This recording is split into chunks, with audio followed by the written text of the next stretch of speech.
Morning, it's been nearly 1 year since a Metro East tow truck driver was hit and killed on Interstate 255 while towing a vehicle. And now the man's family and the tow truck company are fighting for change at the state level. Let's get on out to our Diamond Palmer, who joins us live from the Illinois State Police headquarters in Collinsville with new details on the investigation and the legislation changes. Diamond?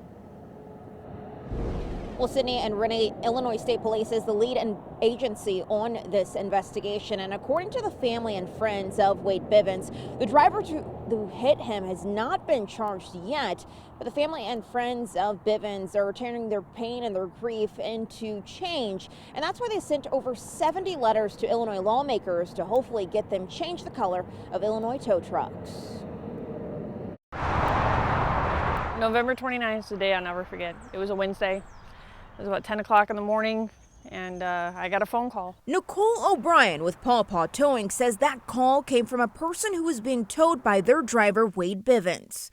The caller said Bivins had been hit by another car and was unresponsive on Interstate 255 near Dupo. Captain Bivins. Hundreds of tow truck drivers, firefighters, friends, and family came to Bivins' funeral. O'Bryan says Bivins was like family, and since then her grief has turned to fighting for change. I just started Googling Congress people and district attorneys and the governor, and I found addresses and I started just mailing them out.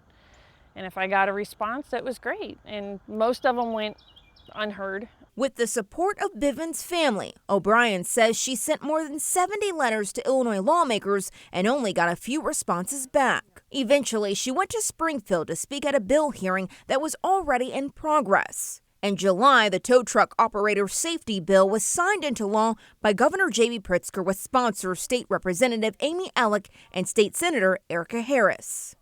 Illinois is the biggest problem. They don't allow the red and blue lights like Missouri does.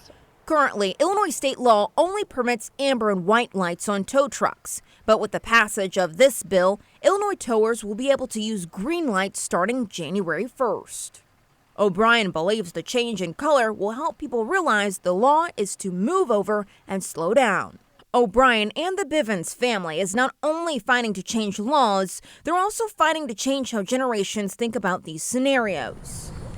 Which is why this week O'Brien's going to present to Dupo High School's driver's education class and plans to bring Wade's towing truck. Ambulances, fire trucks, and tow trucks are all bigger than normal vehicles.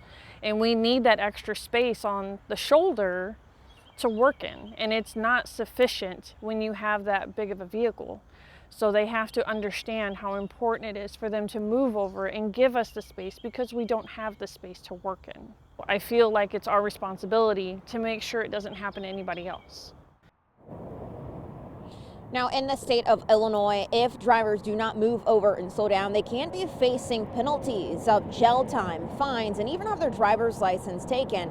But coming up in the next half hour, we'll talk about ways that the family and friends of Wade Bivins are memorializing him locally, but also in other states. Reporting live here in St. Clair County, Diamond Palmer, 5 on your side.